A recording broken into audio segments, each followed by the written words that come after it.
Continue करते अपना series. अगला क्या बोलता है वो, मोर आयोनिक कंपाउंड। अब ये क्वेश्चन मैंने आपके टेस्ट में भी डाला था सिमिलर टाइप का। और आयोनिक और कोवैलेंट नेचर जज करने के लिए मैंने आपको कौन से रूल सिखाए थे, याद है बच्चों? फयान्स रूल्स, राइट। इसके ऊपर मैंने काफी सारे क्वेश्चन डाले थे टेस्ट में भी, और मैंने आपको कहा था कि ये डेफिनेटली इसके ऊपर बेस आपको एग्जाम में क्वेश्चन आएगा, ये आप एक्सपेक्ट कर सकते हो। ओके, इनमें से कौन सा ज्यादा आयोनिक कंपाउंड होगा ये आपको जज करना है। स्कूल में हमने यही पढ़ा था ना कि कैटायन की साइज अगर छोटी होगी और चार्ज अगर ज्यादा होगा तो पोलराइजिंग पावर ज्यादा होगा, तो यानी कि तब वो कोवैलेंट बॉन्ड को फेवर करेगा। अब यहां पर वो मोर आयोनिक पूछ रहा है, नोट करना क्या पूछ रहा है, मोर आयोनिक ऑब्वियसली। तो क्या होगा, लार्जेस्ट कैटायन जो स्मॉलर वाला है वो क्या फेवर करता है, बोलो? वो कोवैलेंट वाले को फेवर करता है, सही है। तो लार्जर वाला किसको फेवर करेगा, आयोनिक को फेवर करेगा। ये सिमिलर टाइप का क्वेश्चन हमने ऑलरेडी सॉल्व किया हुआ है, तो आंसर क्या आएगा आपका, ऑप्शन सी यानी कि CSF। अगला क्या बोलता है, ionic nature of the bond is lowest in. अब यहां पर आपको क्या देखना है, सबसे कम आयोनिक कौन है, मतलब कि मोर कोवैलेंट कौन है, बरोबर है। क्या देखना है, मोर कोवैलेंट नेचर किसका है। तो मोर कोवैलेंट नेचर के लिए अगर आप देखेंगे चारों केस में आपका जो कैटायन है बच्चों वो क्या है, कैटायन आपका Ca+ है, Ca2+, बरोबर है। कैटायन सब जगह पे आपका कैल्शियम है, ये नोट किया आपने, ठीक है। और आयोडीन, फ्लोरीन, ब्रोमीन और क्लोरीन ये आपके एनायॉन्स हैं सब जगह पे, ये बात भी आपने नोट कर ली। तो आपको आयोनिक नेचर कैसे डिसाइड करना है, तो मोर इलेक्ट्रोनेगेटिविटी डिफरेंस क्या होता है, जितना ज्यादा इलेक्ट्रोनेगेटिविटी डिफरेंस होगा उतना ज्यादा आयोनिक होगा, करेक्ट। क्या ये बात समझ में आई? तो मुझे बताओ कि CaF2 सबसे आयोनिक होगा, वो बोल रहा है लोएस्ट, तो हाईएस्ट किसका होगा, हाईएस्ट होगा CaF2 का। फिर उसके बाद क्लोरीन, फिर उसके बाद ब्रोमीन, फिर उसके बाद आयोडीन, बरोबर बोल रहा हूं कि नहीं? सोचने वाली बात है। देखो अगर आप देखेंगे लार्जेस्ट साइज जो है ना, ऑफ कोर्स है ना, तो जैसा मैंने कहा कि आपका जो ऑर्डर है वो इस तरह का होगा, आयोनिक कैरेक्टर का ऑर्डर होगा B, D, C और A। तो A का आयोनिक कैरेक्टर लोएस्ट है, तो that is your correct answer. सही बोल रहा हूं, बात समझ में आई? यस।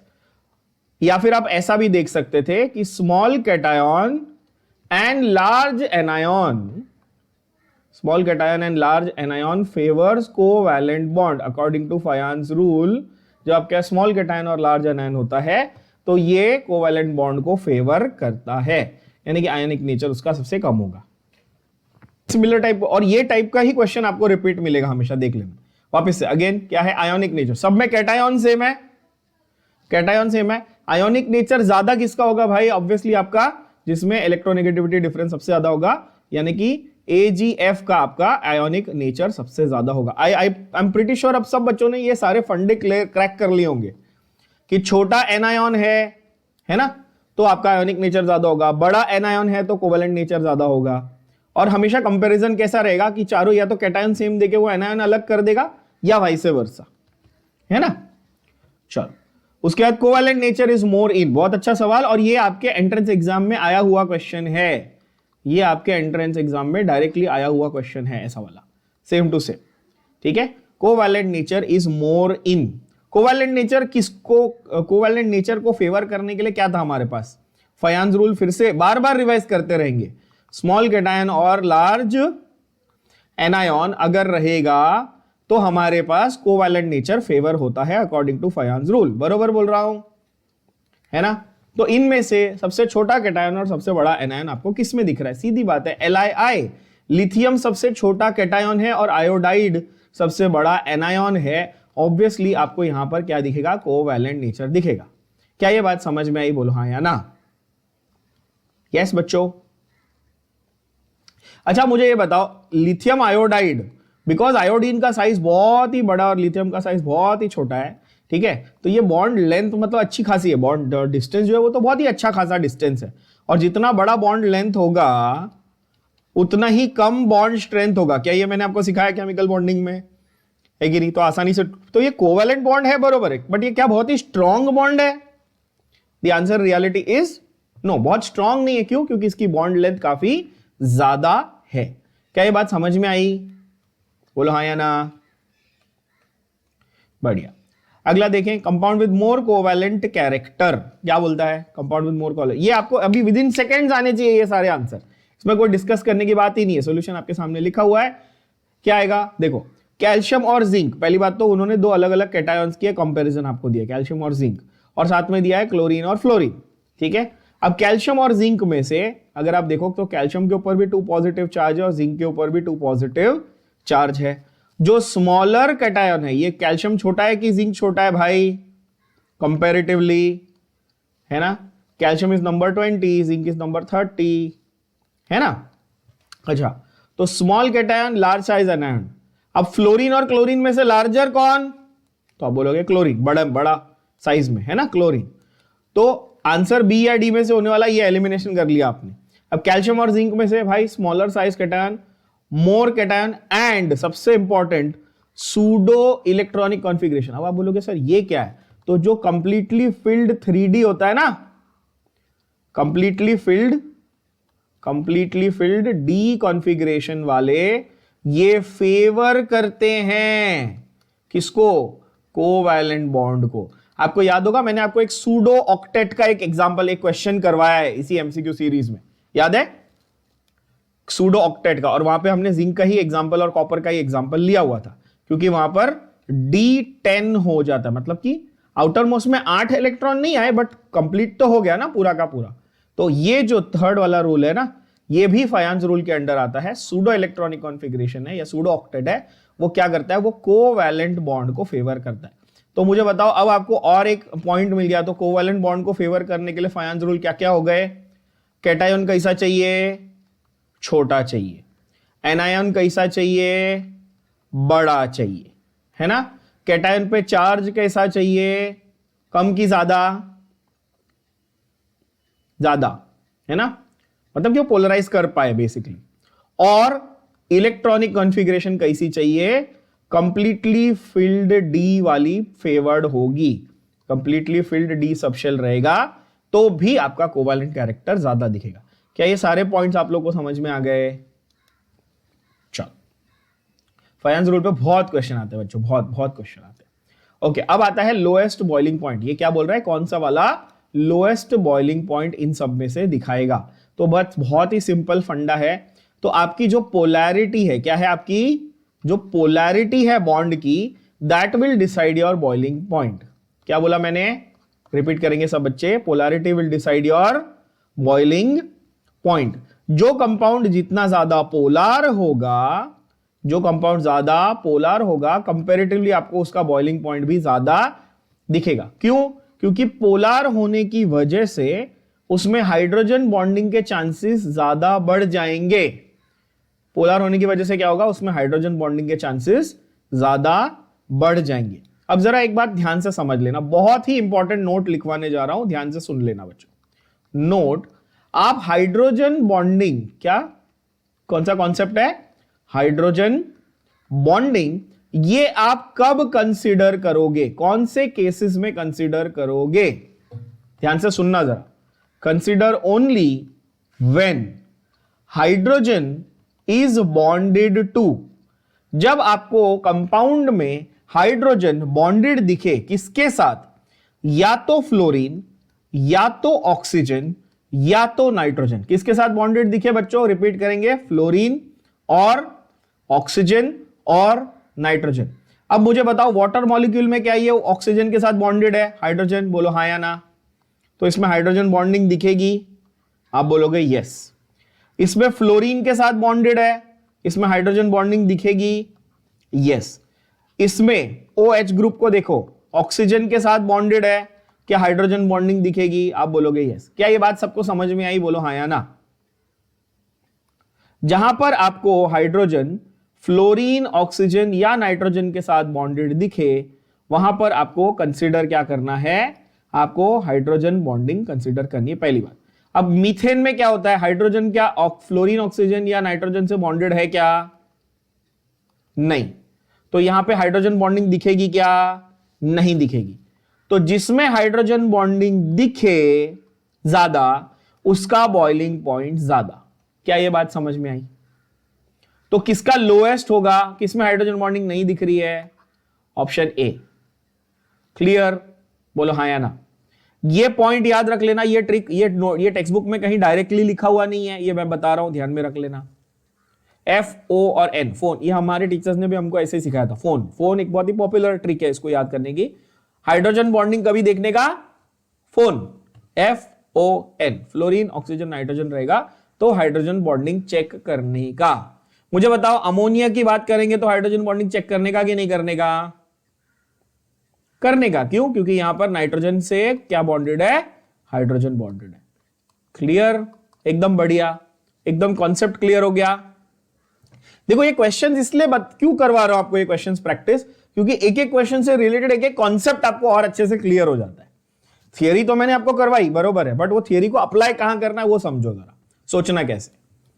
तो यहां पर आंसर क्या हो जाएगा आपका? सीधा सीधा CH4। देखो क्या लिखा है मैंने यहां पर, हाइड्रोजन बॉन्ड नहीं है। क्लियर? जस्ट अगर वो आपको ऐसा पूछ ले कि ऑर्डर क्या है तो आप ऑर्डर लिखोगे। HF का सबसे ज्यादा, ये by the way liquid form में मिलता है। B यानी कि वाटर, ये भी आपको लिक्विड फॉर्म में मिलता है। D यानी कि अल्कोहल, ये भी आपको लिक्विड फॉर्म में मिलता है। और A मीथेन यानी कि ये आपको गैस फॉर्म में मिलता है। और अगर आप लॉजिकली देखो, मुझे बताओ, जो चीज फटक से गैस बनती है, जो ऑलरेडी गैस है, उसका बॉइलिंग पॉइंट तो कम होगा ना। लिक्विड को तुमको बॉईल कर करके हीट दे के गैस में कन्वर्ट करना पड़ेगा। लॉजिकली समझ में आ रहा है कि नहीं? तो आपको ये भी इससे कॉन्सेप्ट, एक और कोरिलेशन आया।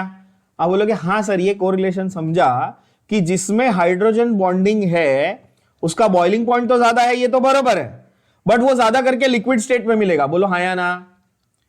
है ना? ये समझ में आया? वाटर लिक्विड है, हाइड्रोजन फ्लोराइड लिक्विड है, अल्कोहल लिक्विड है, बट ये गैस है। Clear crystal? बोलो हाँ या ना? Concept clear? हाइड्रोजन बॉन्डिंग क्या है समझ में आया? हाइड्रोजन बॉन्डिंग कब देखनी है? फ्लोरीन ऑक्सीजन और नाइट्रोजन के साथ हाइड्रोजन बॉन्डेड होगा तब। बढ़िया, चलो अगला सवाल। In this formation of ionic pair Na plus half Cl2 gives Na plus Cl minus. This particular reaction is exothermic, endothermic, impossible or does not involve energy change. Okay, अच्छा सवाल है। Take 10 seconds, think about it. यहां पर ये value देख लो, सीधा सीधा answer अपने को डायरेक्ट आ जाएगा। वैल्यू कितनी है NaCl के फॉर्मेशन की? एक मिनट, किधर गया ये? Just one sec. So you have 131.25 kilojoule पर मोल, ये आपकी वैल्यू है, but this value is positive which means it is gaining energy. देखो एंथैल्पी चेंज जब पॉजिटिव होता है तो एंडोथर्मिक होता है, एंथैल्पी चेंज अगर नेगेटिव होता तो वो एक्सोथर्मिक होता। अगर एंथैल्पी चेंज जीरो होता, एंथैल्पी मतलब एनर्जी चेंज, जीरो होता तो वो डी होता। तो यहां पर कैसा अपने पास एंथैल्पी चेंज? पॉजिटिव है, यानी कि ये एंडोथर्मिक प्रोसेस है। क्या ये बात समझ में आई? अब कुछ लोग जो ये सोच रहे हैं कि सर क्लोरीन से Cl माइनस बनाते वक्त तो रिलीज होनी चाहिए थी एनर्जी, बरोबर है ना? मैंने ये बताया आपको, करेक्ट। बट आप ये मत भूलना कि वो मॉलिक्यूल को स्प्लिट भी तो कर रहा है। Cl2 को पहला वो स्प्लिट करके Cl बना रहा है, बरोबर है? तो उसको Cl और Cl के बॉन्ड को तोड़ना है कि नहीं तोड़ना है? ब्रेक करना है ना। और बॉन्ड ब्रेकिंग के लिए वो हमेशा आपसे एनर्जी मांगता है, एनर्जी अब्सॉर्ब करता है। क्या ये बात समझ में आई? तो ओवरऑल आपका एनर्जी का गेन है, यानी कि आंसर है endothermic. I hope everybody got this. ये क्लियर है सबको? बताओ हाँ या ना। और डिटेल में बताता हूं, एक स्पेसिफिक साइकिल होती है जिसका नाम है बॉर्न हेबर साइकिल। अभी आपके स्टेट टेक्स्ट बुक में नहीं दिए, बट आपको मैं बता दूं ये एनसीईआरटी में दिए, तो ये नीट और जेई वाले बच्चों के लिए, ठीक है? ध्यान से देख लो जरा। Born Haber cycle, Born Haber cycle क्या बोलती है कि आपका जब ये सोडियम क्लोराइड का फॉर्मेशन हो रहा है ना, तो इसको अलग अलग स्टेप्स में करके लिखो। यहां पे जो कंबाइंड लिखा है उसको स्टेप्स में करके लिख देता हूं मैं आपके लिए, तो आपके लिए और आसान हो जाएगा। जैसे कि सोडियम पहले Na+ बनता है और एक इलेक्ट्रॉन छोड़ देता है, बरोबर। सेकेंड स्टेप में क्लोरीन का मॉलिक्यूल स्प्लिट होता है, क्लोरीन के एटम बनते हैं, ये भी ठीक है। फिर जो क्लोरीन का एटम है वो एक इलेक्ट्रॉन गेन करके Cl- बन जाता है, और फिर लास्ट में ये Na+ और Cl- आते हैं। क्या ये बात समझ में आया सबको? ये मैंने स्टेप वाइज ब्रेक कर दिया। इस स्टेप वाइज ब्रेकेज को हम लोग किस नाम से जानते हैं बच्चों? We call it the Born Haber cycle. क्या नाम से जानते हैं इसको? बोलो। Born Haber cycle. ठीक है, जब आप इस आयोनिक बॉन्ड के फॉर्मेशन को स्टेप वाइज अप्रोच में ब्रेक कर देते हो, जो which makes it easier to understand, to be honest, तब इस स्टेप वाइज अप्रोच को हम बोलते हैं बॉन हेबर साइकिल। और क्लियर हो गया एकदम अच्छे से? बोलो हाँ या ना। और एक नया टर्म भी सीखने मिला, राइट? चलो, डेल्टा एच मैंने अभी बताया। डेल्टा एच का मतलब क्या है, सिंपल भाषा में समझाया आपको। डेल्टा एच का मतलब क्या है बच्चों? इस change in enthalpy. Delta H का मतलब क्या है बच्चों? It is change in enthalpy. और एंथैल्पी को अगर मैं सीधे सिंपल भाषा में बोलूं तो क्या है? Basically energy. हर रिएक्शन का अपना कुछ एक एनर्जी का गेन या लॉस, यानी ओवरऑल नेट रिएक्शन का एक पॉजिटिव या नेगेटिव वैल्यू होता है। जब भी रिएक्शन हो रहा है तो एनर्जी का गेन या लॉस होता है, उसको आप क्या बोलते हो? उस पर्टिकुलर रिएक्शन का डेल्टा एच बोलते हो। क्या बोलते हो उसका आप? Delta. This is delta and H is enthalpy. Is that clear? अब वो क्या बोल रहा है देखो, वो बोलता है delta H S of N S, मतलब यहां पे सॉलिड है। अगर वही डेल्टा एच जी लिख देता तो वो गैशियस फॉर्म में, ठीक है ना, इस तरह से। तो वो बोल रहा है कि I think what they mean to ask is delta H S मतलब स्टैंडर्ड ऑल्सो। ठीक है, अगर उनको स्टैंडर्ड लिखना होता है ना तो वो डेल्टा एच नॉट लिखते हैं जनरली। ठीक है, तो डेल्टा एच यहां पर सॉलिड ही होगा of course. Yes, it means what? Sodium का डेल्टा एच का मतलब क्या है, जरा वो समझो बात को। ये वो सवाल कर रहा है आपसे। अगर मैं ऐसे कहूं कि सोडियम की टेंडेंसी है Na+ बनने की, तो आप बोलोगे ठीक है सर, वो ए में भी Na+ बन रहा है, बी में भी बन रहा है, सब जगह वो Na+ बन रहा है, ठीक है, ओके। एक तो वो। दूसरी बात कि जब भी आप आयोनाइजेशन एंथैल्पी को डिफाइन करते थे, ये मत भूलना कि जब आप आयोनाइजेशन एंथैल्पी को डिफाइन करते थे, मैंने ये आपको स्ट्रक्चर ऑफ एटम में भी सिखाया है, पीरियोडिक टेबल में भी सिखाया है। आयोनाइजेशन एंथैल्पी यानी कि इस एनर्जी को आप डिफाइन करते थे तो कौन से स्टेट में डिफाइन करते थे? आइसोलेटेड गैसियस एटम के लिए डिफाइन करते थे। बोलो हाँ या ना। क्या ये डेफिनेशन हम सब ने लिखा है, मार्क किया है? बोलो यस और नो बच्चों। हम लोग आइसोलेटेड गैसियस एटम के लिए करते थे। क्वेश्चन में आपको सोडियम का सॉलिड दिया है कि गैसियस दिया है? बोलो। अब बोलोगे सर सोडियम का सॉलिड दिया हुआ है क्वेश्चन में, है ना। तो मैं ऐसे बोलूं कि पहले सॉलिड से गैस बनाना पड़ेगा, फिर गैस का इलेक्ट्रॉन लूज करना पड़ेगा। क्या ये बात समझ में आई? लॉजिकली एकदम सिंपल है। यस, पहले आप सोडियम को सॉलिड से गैस बनाओगे, फिर गैस का एक इलेक्ट्रॉन निकालोगे। क्या यहां पर वो एनर्जी गेन करेगा? हाँ, सॉलिड से गैस बनाने के लिए आपको एनर्जी देनी पड़ेगी, फिर इलेक्ट्रॉन निकालने के लिए और भी एनर्जी देनी पड़ेगी। मतलब ओवरऑल एनर्जी अब्सॉर्ब हुई या रिलीज हुई? दोनों साइड में पॉजिटिव, यानी कि ओवरऑल एनर्जी क्या हुई? एब्सॉर्ब हुई। बोलो यस और no. Did you all get this? Yes. अब यहां पर तो उन्होंने ये सॉलिड भी नहीं लिखा है, गैस भी नहीं लिखा है, तो ये ऑप्शन तो ऑलरेडी रॉन्ग हो गया। रिलीज रॉन्ग, तो एक ही ऑप्शन बचता है आपके पास, क्या? That is sodium solid to sodium gas. ये वाला पार्ट जो है वो आपका डेल्टा एच है फर्स्ट स्टेप का। और अगर यही आयोनाइजेशन एंथैल्पी पूछ लेता तो आप ये वाला स्टेप लिखते। क्या ये बात समझ में आई? बोलो हाँ या ना। तो सॉलिड से गैस जाने के लिए एनर्जी क्या हुई? अब्सॉर्ब हुई, and that is your delta H of solid sodium. Did you all get this? Tell me yes और no. So answer becomes option D. Main factor responsible for ionic bond formation is, easy question, बहुत आसान question है। Ionic bond को favour करने वाला कौन सा factor है? तो ऑब्वियसली इजीली ट्रांसफर अगर हो सकते हैं इलेक्ट्रॉन्स तो आयोनिक बॉन्ड फॉर्म होगा, मतलब आयोन्स बनेंगे। ये ऑलरेडी सिमिलर क्वेश्चन किया हमने, आयोन्स बन रहे हैं तो आयोनिक बॉन्ड फेवर होगा, इसमें कोई रॉकेट साइंस नहीं है। चलो अगला, बॉन हेबर साइकिल। अभी बताया था थोड़ी देर पहले, बॉन हेबर साइकिल है ना। तो बॉन हेबर साइकिल क्या कैलकुलेट करने में आपको हेल्प करता है? Born Haber cycle is useful in calculation of bond energy, bond length, heat of reaction और electron affinity and lattice energies. तो बॉन हेबर साइकिल क्या थी बच्चों? मैंने क्या बोला था आपको कि ये स्टेप वाइज आपके पूरे के पूरे रिएक्शन को ब्रेक डाउन कर देता है, बरोबर है। बॉन हेबर साइकिल क्या था कि आपके पूरे के पूरे रिएक्शन को क्या करता है? ये स्टेप वाइज मैनर में ब्रेक डाउन करके आपको बताता है, राइट। तो उससे आपको इनमें से कौन सा फैक्टर कैलकुलेट करने में ज्यादा यूजफुलनेस या ज्यादा उसका यूज आएगा? तो ऑब्वियसली आपकी इलेक्ट्रॉन एफिनिटी और लैटिस एनर्जी दोनों कैलकुलेट की जा सकती है। किससे? बॉर्न हेबर साइकिल से। ठीक है, यस, हीट ऑफ रिएक्शन भी कैलकुलेट होता है, no doubt, but heat of reaction calculate करने के लिए हम लोग थर्मोडायनेमिक्स में यूज करते हैं हेस लॉ। क्या यूज करते हैं हीट ऑफ रिएक्शन के लिए? हेस लॉ यूज करते हैं। तो हीट ऑफ रिएक्शन में भी बॉर्न हेबर साइकिल हेल्प करती है, but it is the most useful in calculating electron affinity, जो मैंने आपको ऑलरेडी पीरियोडिक टेबल चैप्टर में पढ़ाया है, और लैटिस एनर्जी, यानी कि किसी भी क्रिस्टल की जो फोर्स है, जो एनर्जी है, जो उसके इंडिविजुअल पार्टिकल्स को, आयॉन्स को होल्ड करके रखती है, उसको लैटिस एनर्जी बोलते हैं। ये दोनों को कैलकुलेट करने में हमारी बॉर्न हेबर साइकिल जो है वो बहुत ही यूजफुल होती है। ये डायरेक्टली याद कर लेना है, खास करके आपके जेई और नीट पॉइंट ऑफ व्यू से ये काफी इंपॉर्टेंट क्वेश्चन है, बॉर्न हेबर साइकिल का use. I hope this is clear to all. चलो अगला सवाल, नॉन डायरेक्शनल बॉन्ड, बहुत ही आसान। कौन सा बॉन्ड नॉन डायरेक्शनल है? Ionic bond non directional. Covalent में तो पर्टिकुलर ज्योमेट्री होती है, हमको पता ही है ना। डेटिव बॉन्ड किसका दूसरा नाम था? कोऑर्डिनेट बॉन्ड का। कोऑर्डिनेट बॉन्ड का दूसरा नाम था, और कोऑर्डिनेट एक्चुअली कोवैलेंट का ही एक वेराइटी है, तो उसको हम लोग कोऑर्डिनेट कोवैलेंट बॉन्ड बोलते हैं। तो ऑब्वियसली ये सारे डायरेक्शनल हैं, ठीक है। और डेटिव बॉन्ड में तो कैसा है कि डोनर से एक्सेप्टर तक जाता है ना बॉन्ड का डायरेक्शन। हाइड्रोजन बॉन्ड भी ऐसा ही होता है। अच्छा, जिनको हाइड्रोजन बॉन्ड कभी देखा नहीं जिन बच्चों ने, उनके लिए बता दूं कि भाई समझो ये दो वाटर मॉलिक्यूल है, समझो ये दो वाटर मॉलिक्यूल है।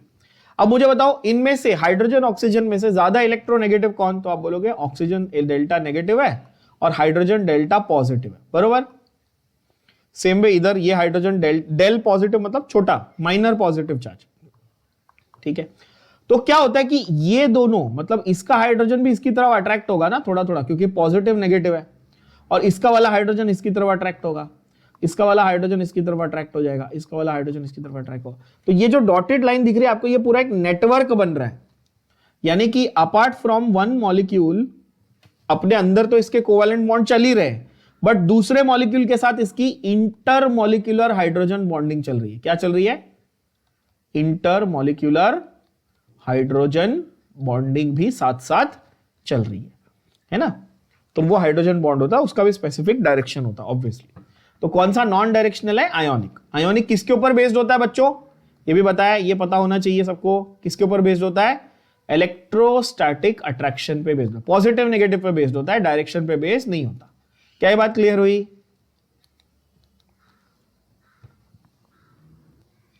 नॉन डायरेक्शनल बॉन्ड्स इसमें से कौन से कंपाउंड में प्रेजेंट हैं? In which of the compounds non directional bonds are present? AlCl3 covalent है, CHCl3 कोवैलेंट है, CCl4 कोवैलेंट है। What about AlF3? Ionic nature है कि कोवैलेंट नेचर है? Strong metal, strong non metal? ज्यादा आयोनिक नेचर है, तो आंसर क्या होगा? Obviously AlF3, Bombay. Simple question. Non directional nature of bond is present in, again बहुत सिंपल क्वेश्चन, इनमें से कौन सा आयोनिक है? HF क्या है? कोवैलेंट है, हाईली पोलर है बट कोवैलेंट है, पोलर कोवैलेंट। अभी थोड़ी देर पहले ये समझा भी दिया। क्या इसमें हाइड्रोजन बॉन्डिंग दिखेगी कि नहीं दिखेगी? हाइड्रोजन बॉन्डिंग दिखेगी कि नहीं दिखेगी? HF में दिखेगी, यस ऑफ कोर्स दिखेगी। What about MgO? Strong metal, strong non metal, यानी कि आयोनिक बॉन्ड। आयोनिक बॉन्ड मतलब कि ये नॉन डायरेक्शनल होगा, खत्म, बाकी बातें नहीं करी, बाकी तो सिंपल है। BCl2 और BF3 ये दोनों मैंने आपको इनकम्प्लीट ऑक्टेट के एग्जांपल्स में दिए हुए। लेस आयोनिक मतलब कि आयोनिक तो है बट उसमें कोवैलेंट नेचर ज्यादा दिखेगा। ध्यान से सुनना, आयोनिक तो है बट कोवैलेंट नेचर ज्यादा दिखेगा। ऐसा कौन सा बॉन्ड है? चलो, तो जैसे द मोमेंट आई से अच्छा लेस आयोनिक मोर कोवैलेंट, तो कौन से रूल्स आने चाहिए दिमाग में? अपने फयान अंकल है कि नहीं, तुरंत आने चाहिए फयान्स रूल्स, जिसको आप लोग फजान्स रूल बोलते हो, है कि नहीं? बताओ। ऑब्वियसली यहां पर क्या होगा, हम लोग फयान्स रूल लगाएंगे और देखेंगे कि सबसे छोटा कैटायन और लार्ज एनायन, तो ये कॉम्बो कहां पर है, ठीक है ना। जैसे कि फ्लोरीन जो है ये तो छोटा एनायन है, तो मेरे को क्लोरीन वाला या तो बी या तो डी में से आंसर सिलेक्ट करना है। और पोटेशियम और सोडियम में से छोटा कैटायन कौन?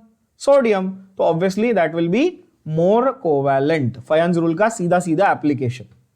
आई होप एकदम क्लियर है ये। Ionic solid is a poor conductor of electricity because एक आयोनिक सॉलिड जो है वो अपने, अच्छा एक चीज नोट कर लेना यहां पे, आयोनिक सॉलिड का एग्जांपल पहले आप बोलो तो आप बोलोगे सर NaCl का क्रिस्टल, मान लो सोडियम क्लोराइड, नमक के अगर क्रिस्टल ले लूं मैं, NaCl के क्या ले लूं, क्रिस्टल्स ले लूं, तो वो आयोनिक सॉलिड का एग्जांपल है बच्चों। क्लियर? आप बोलोगे ठीक है, और ये पुअर कंडक्टर है, बट माइंड यू ये पुअर कंडक्टर अपने क्रिस्टल फॉर्म में, सॉलिड फॉर्म में। जब पानी को तुम नमक को तुम पानी में घोल देते हो, सॉल्यूशन बनाते हो, तो अच्छा कंडक्टर हो जाता है ना वो। 3 इडियट्स तो सबने देखी है ना। तो यहां पर वो बोल रहा है आयोनिक सॉलिड फॉर्म में वो अच्छा कंडक्टर नहीं है। तो ऐसा क्यों है? ऐसा क्यों है? क्योंकि मुझे बताओ, क्या आयॉन्स मूव कर सकते हैं क्या with in the crystal? Ions move कर सकते हैं, हाँ या ना? नहीं। क्यों? क्योंकि देखो आयॉन्स अपने इलेक्ट्रोस्टैटिक अट्रैक्शन से बाउंड है, मतलब कि चिपके हुए हैं। सपोज यहां पे सोडियम है जो पॉजिटिव है और क्लोरीन है जो नेगेटिव है, तो ये एक दूसरे से जुड़े हुए हैं। सोडियम ऐसा मतलब क्लोरीन का हाथ छोड़ के कहीं घूमने नहीं जा रहा है। और इलेक्ट्रिसिटी कंडक्ट करने के लिए तुमको क्या चाहिए? या तो तुमको मूवमेंट ऑफ इलेक्ट्रॉन्स चाहिए, वेरी गुड, आपको क्या चाहिए? मूवमेंट ऑफ फ्री इलेक्ट्रॉन्स चाहिए, या तो आपको मूवमेंट ऑफ फ्री आयॉन्स चाहिए। ये दो में से एक तो चाहिए। क्या यहां पर हो रहा है ऐसा? नहीं, ऐसा नहीं हो रहा, बिकॉज आयॉन्स की पोजीशन कैसी है? फिक्स्ड पोजीशन है। और इसी को आप लैटिस बोलते हो ना, क्रिस्टल लैटिस। लैटिस एनर्जी मैंने वर्ड बोला था अभी थोड़ी देर पहले। तो इसीलिए इन आयॉन्स की पोजीशन जो है वो फिक्स है, और इस फिक्स पोजीशन की वजह से सॉलिड स्टेट में ये इलेक्ट्रिसिटी कंडक्ट नहीं करता। पर ये मत भूलना कि इसी सॉलिड को लेके तुम पानी में डिसॉल्व कर दो, इसका क्या बना दो? सॉल्यूशन बना दो, मतलब सॉल्यूशन आप बना दोगे तो क्या हो जाएगा? वो इलेक्ट्रिसिटी कंडक्ट करने लग जाएगा। Is that clear to all? बढ़िया। Ionic crystals will dissolve in water because ionic crystal पानी में डिसॉल्व हो जाते हैं। ऐसा क्यों है? अभी आप ऑप्शन बी को देखो तो ये तो बकवास है ना, कि water has no taste and no order. तो क्या, तो उसके टेस्ट और ऑर्डर से क्या लेना देना उसकी केमिकल प्रॉपर्टी का? ठीक है। Water increases the interionic attraction due to solvation. Water is amphoteric solvent. What is amphoteric? Is water an amphoteric solvent? Is it a neutral solvent or an amphoteric solvent? Neutral है पानी। अच्छा, polar covalent solvent है। Polar covalent है तो नहीं पता, उनके लिए बता दूं। एसिड मतलब जो H+ जिसके पास होता है वो एसिड होता है। बेस जिसके पास OH होता है। न्यूट्रल जिसके पास दोनों नहीं होता। एम्फोटेरिक जिसके पास दोनों होते हैं। तो क्या पानी एक एम्फोटेरिक सॉल्वेंट है? हाँ, पानी न्यूट्रल की तरह बिहेव करता है ऑफ कोर्स, बिकॉज वो लिटमस पेपर पे आपको टेस्ट नहीं देता है ना, पर एक्चुअली उसके पास H+ और OH- दोनों है ना, राइट? तो एम्फोटेरिक है। बट ये मत भूलना कि क्रिस्टल डिसॉल्व होने के लिए उसके एम्फोटेरिक से उसका कोई लेना देना नहीं है। क्रिस्टल डिसॉल्व होने के लिए क्या चाहिए? आपके क्रिस्टल लैटिस को तोड़ना है। ये लॉजिकली आप देखो, अगर आपको क्रिस्टल डिसॉल्व करना है तो डिक्रीज करना है क्रिस्टल लैटिस की अट्रैक्शन। थोड़ा लॉजिकली देखेंगे, अगर ये मेरे पास एक लैटिस है, समझो एक क्यूब था। क्यूब तो आप लोगों को बनाने आता है ना 3D में। ये ऐसा एक क्यूब था, और इस क्यूब के हर कॉर्नर पे आयॉन्स रखे थे। क्यूब के हर कॉर्नर पे क्या रखे थे बच्चों? आयॉन्स रखे हुए थे जो आपस में एक दूसरे से जुड़े हुए थे। पानी आके क्या करेगा? इसके स्ट्रक्चर को डिस्टर्ब कर देगा। पानी क्या करेगा? इसके स्ट्रक्चर को डिस्टर्ब कर देगा, तोड़ देगा इसके स्ट्रक्चर को। यानी कि वो लैटिस के अंदर जो आयॉन्स है उनकी अट्रैक्शन को कम कर रहा है, जिससे वो क्रिस्टल डिसॉल्व हो जाएगा। क्या ये स्टेटमेंट ट्रू है? ए हां, बट ये रीजन नहीं है। ये स्टेटमेंट ट्रू है हां, लेकिन ये रीजन नहीं है। ये स्टेटमेंट ट्रू है हां, लेकिन ये रीजन नहीं है। तो इसलिए आंसर क्या होगा आपका? ऑप्शन डी, बिकॉज वो डिक्रीज करता है क्रिस्टल लैटिस की इंटर आयोनिक अट्रैक्शन को। क्या ये बात क्लियर हुई? काफी लॉजिकल है अगर आप डायग्रामेटिकली समझो तो। Next question, important question. इनमें से किसका पोलराइजिंग पावर ज्यादा है? ये मैंने आप लोग को एक्सप्लेन किया फायंस रूल समझाते वक्त, कि कौन से कैटायन का पोलराइजिंग पावर ज्यादा माना जाता है। बताओ जल्दी। जिसका साइज सबसे छोटा और चार्ज सबसे ज्यादा। साइज छोटा, चार्ज ज्यादा, इसमें से किसका है? सिर्फ चार्ज देख के नहीं बोलना है, साइज छोटा भी होना चाहिए। इन सब में सबसे छोटा कौन? सीधी बात है, कौन सा सबसे छोटा कौन? Smallest cation with more charge, that is Al3+। याद होगा सबको ये Na+, Mg2+, Al3+। अगर हम साइज की बात करें तो ये सबसे छोटा है, चार्ज भी इसके पास सबसे ज्यादा है, तो इसीलिए ये आपका आंसर है। क्या ये बात समझ में आई? बहुत इंपॉर्टेंट क्वेश्चन, बहुत simple question but important question बच्चों। साइज छोटा, चार्ज ज्यादा, मतलब maximum polarising power, which means इसका कोवैलेंट बॉन्ड बनाने का ज्यादा टेंडेंसी है कि नहीं है? फयान्स रूल के हिसाब से है ना। फयान्स रूल क्या बोलता है कि जब कैटायन के पास पोलराइजिंग पावर ज्यादा रहेगी और एनायन के पास क्या ज्यादा रहेगी? पोलराइजेबिलिटी। याद आया है कि नहीं? पोलराइजेबिलिटी है ना। कुछ घोचू बच्चे होते हैं ना, उनको मैं ऐसे समझाता हूं। समझो इंडिया खेल रही है ऑस्ट्रेलिया के साथ, और इंडिया खेल रही है समझो किसके साथ? कोई ऐसा घोचू कंट्री बोलो ना जो ऐसा हारता ही हर बार। इंडिया खेल रही समझो नामीबिया के साथ, ठीक है? तो इंडिया की जीतने की टेंडेंसी है, मानते हैं, बट किसकी हारने की टेंडेंसी ज्यादा है? नामीबिया की कि ऑस्ट्रेलिया की? नामीबिया की ना। तो इसलिए यहां पर जीतने का चांस और भी ज्यादा पक्का हो जाता है। तो एक पोलराइजिंग करना चाहता है, ठीक है, सामने वाला अगर पोलराइजेबल है तो फिर तो सोने पे सुहागा। समझे कि नहीं समझे? ऐसा तब कोवैलेंट बॉन्ड आपका अच्छे से इफेक्टिवली कोवैलेंट बॉन्ड बनता है। अगेन यहां पर फिर से पूछा है आपको, इनमें से कौन से आयन के पास मैक्सिमम को, तो यहां पर सारे एनायन तो सेम है, तो एनायन तो कंपेयर नहीं करने। क्या कंपेयर करने बताओ? तो आप बोलोगे सर स्ट्रोंशियम, कैल्शियम, मैग्नीशियम और बेरियम। क्या ये समझ में आ रहा है? और आपने ये भी नोट किया कि ये चारों सेम फैमिली के हैं।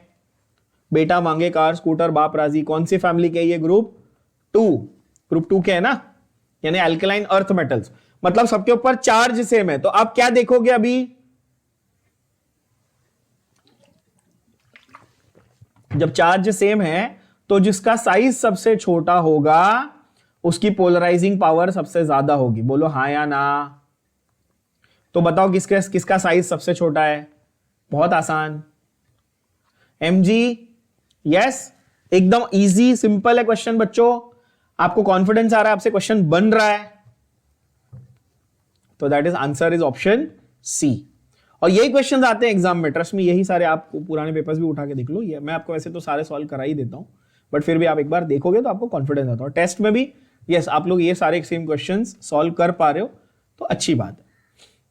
As compare to covalent compounds, electrovalent compounds generally have, covalent के कंपैरिजन में आपके आयोनिक कंपाउंड्स का क्या ये होता है, फंडा होता है? तो उनके पास होता है आपके पास high melting point and high boiling point. मतलब आयोनिक कंपाउंड्स जो होते हैं आपके, क्या होते हैं? आयोनिक कंपाउंड्स जो होते हैं उनका मेल्टिंग पॉइंट और बॉइलिंग पॉइंट दोनों ही कोवैलेंट कंपाउंड्स के कंपैरिजन में हाई होता है। क्यों ऐसा होता है? क्योंकि इनके पास लैटिस एनर्जी होती है। क्योंकि इनके पास क्या होती है? लैटिस एनर्जी होती है। अब समझो आपके पास सोडियम क्लोराइड का क्रिस्टल है, मैंने अभी आपको एग्जांपल दिया था ना, एक क्यूब बना के दिखाया था, राइट? अब इसमें हर कोने पे आपने एक आयन रख दिया, ठीक है? तो ये सॉलिड क्रिस्टल हो गया। क्या हो गया? ये सॉलिड क्रिस्टल हो गया। अब इसको आपको अगर तोड़ना है, इसको सिर्फ हीट करके तोड़ना है। मैं केमिकल रिएक्शन से नहीं बोल रहा हूं, मैं पानी डाल के भी नहीं बोल रहा हूं, मैं कैसे बोल रहा हूं? हीट करके। क्योंकि यहां पे हम लोग मेल्टिंग पॉइंट की बात कर रहे हैं ना बच्चों, तो आपको क्या करना है? हीट करना है। तो सिर्फ हीट से जब ब्रेक करना है तो ढेर सारी एनर्जी लगेगी इन सारे बॉन्ड्स को आपको ब्रेक करने के लिए। क्या ये बात समझ में आई? बोलो हाँ या ना। तो इसलिए बिकॉज बहुत सारी एनर्जी लगेगी तो मेल्टिंग पॉइंट बॉइलिंग पॉइंट दोनों ही बहुत हाई होगा। Is that clear? Crystal clear to all? Okay. An electrovalent compound does not exhibit space isomerism. अब आप बोलोगे सर ये स्पेस आइसोमेरिज्म तो हमने कभी सुना ही नहीं, पहली बार सुन रहे हैं। कोई बहुत बड़ी चीज नहीं, आप उसका लॉजिकली मीनिंग गेस कर सकते हो। इन थ्री डायमेंशनल स्पेस क्या उसमें अरेंजमेंट में कोई चेंज आपको दिखता है?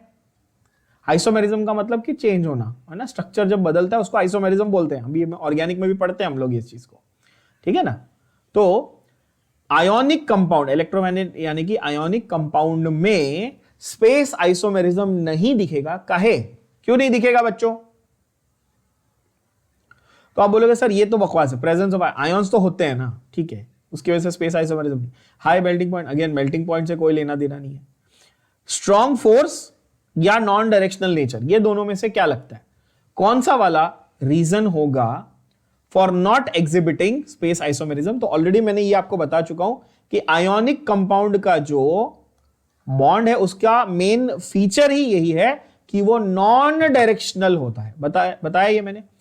स्ट्रॉन्ग इलेक्ट्रोस्टैटिक फोर्स से तो क्या हो रहा था, इससे दो चीजें हो रही थी ना, एक तो melting point boiling point high हो रहा था, बरोबर, और दूसरा कि ये पुअर कंडक्टर ऑफ इलेक्ट्रिसिटी था। ये दोनों पॉइंट हमने कवर किया अलग अलग एमसीक्यू में, बोलो हाँ या ना। स्ट्रॉन्ग इलेक्ट्रोस्टैटिक फोर्स की वजह से और नॉन डायरेक्शनल नेचर की वजह से वो स्पेस आइसोमेरिज्म नहीं दिखा पाएगा। Is that clear?